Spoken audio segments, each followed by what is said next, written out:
Good day everyone, I'm Marian Silimos. Our topic is urbanization and development. So, magkaugnay ang urbanization at development habang lumalaki ang mga lungsod. Nagkakaroon ng mas maraming trabaho, negosyo, edukasyon at healthcare opportunities. Pero kasabay nito ay may mga challenges tulad ng kakulangan sa housing, traffic, inequality at problema sa land rights. Kaya mahalaga ang maayos na urban planning para maging sustainable at inclusive ang development. First, managing urban growth. Ang urban growth ay mangyayari dahil maraming tao ang lumilipat mula sa rural areas papunta sa cities para sa trabaho, edukasyon at mas magandang serbisyo. Halimbawa ng mabilis na paglaki ng cities ay ang Lagos, Mumbai at Sao Paulo. Maraming tao na ang lumilipat dito kaya mabilis din lumalaki ang populasyon ng lungsod. Next is key challenges. First, overcrowding. Nangyayari ang overcrowding kapag masyadong maraming tao ang nakatira sa maliit na urban space. Karaniwang dahilan nito ay rural-urban migration kung saan lumilipat ang mga tao sa lungsod para maghanap ng mas magandang buhay. Second, traffic congestion. Ang traffic congestion ay nangyayari kapag masyadong maraming sasakyan sa kalsada kumpara sa kaya nitong i-accommodate. So, resulta nito ay matagal ng biyahe, polusyon at stress sa commuters. Third, pressure on water sanitation and energy systems. Habang dumadami ang tao sa lungsod, tumataas din ang demand sa tubig, kuryente at sanitation services. Kung hindi sapat ang infrastructure, maaaring magkaroon ng water shortages, power interruptions, at poor sanitation. Next, fourth, environmental degradation. Kapag hindi maayos ang urban planning, maaaring masira ang environmental.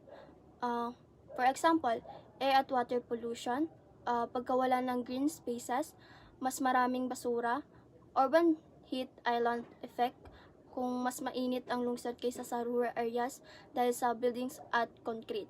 So, ang mga problemang ito ay kadalasang nangyayari kapag mas mabilis ang paglaki ng lungsod kaysa sa development ng infrastructure at planning. So next is strategies for managing urban growth. First, urban planning and zoning laws. So inaayos ng gobyerno kung saan dapat ilagay ang residentials, commercial, at industrial areas para maiwasan ang congestion at disorganized development. Second, smart city technologies. Gumagamit ng data at technology para mas ma-manage ang traffic, energy at city services. Third, sustainable transport systems. So, pinapabuti ang public transportation, bike lanes, at walkable streets para mabawasan ang traffic at pollution. So, fourth is green spaces and climate resilience. Naglalagay ng parks, trees at flood control system para mabawasan ang pollution at protektahan ang lungsod laban ng flooding at heat waves. So, second, housing and informal settlements. Dahil sa mabilis na urbanization, minsan hindi sapat ang housing supply para sa lahat ng tao. Dahil dito, nagkakaroon ng informal settlements o slums. Isang kilalang halimbawa nito ay ang Kibera. Next is key issues. Lack of affordable housing. Maraming low-income families ang hindi kayang magbayad ng mataas na renta o presyo ng bahay sa lungsod. Dahil dito, napipilitan silang tumira sa overcrowded areas o informal settlements. Second is insecure tenure. So, maraming residents sa informal settlements ang walang legal lands, titles or ownership documents. Ibig sabihin, wala silang legal protection sa lupa na tinitira nila. Third is poor sanitation and limited public services. Karaniwan sa mga informal settlements ay kulang sa malinis na tubig, maayos na sewage system, waste disposal, electricity, healthcare and services. Ito ay maaaring magdulot ng health problems at mababang quality of life.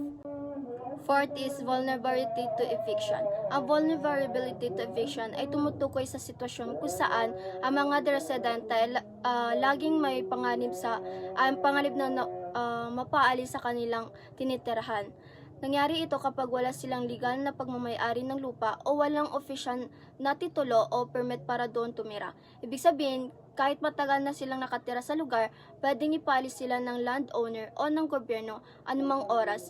Madalas itong nangyayari kapag may development projects tulad ng paggawa ng buildings, malls, roads, o ibang infrastructure. Kapag kailangan na ang lupa para sa proyekto, pinapaalis ang mga nakatira doon, lalo na kung informal settlers sila.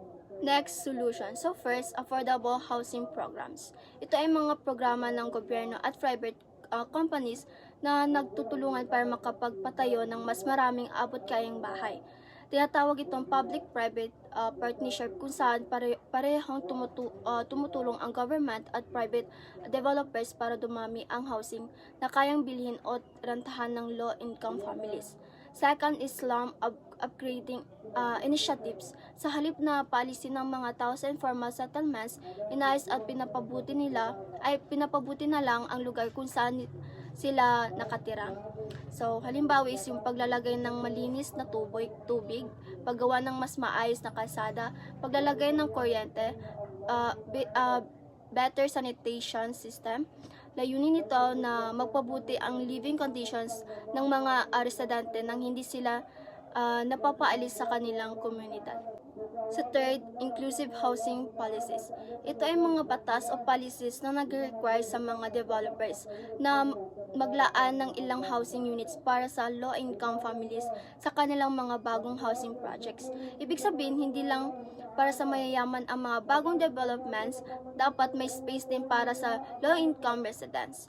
Fourth, rent control and tenant protections. Ang rent control ay batas na naglalagay ng limit kung gaano kataas ang pwedeng itaas ng renta ng landlords. Samantala, ang tenant protections ay mga rules na nagpoprotekta ng renters laban sa unfair treatment, sobrang taas na renta o illegal eviction. Layunin nito na maiwasan ng exploitations at masigurong may stable at affordable housing ang mga tenants. That's all, sir. The next reporter is Janil Solano.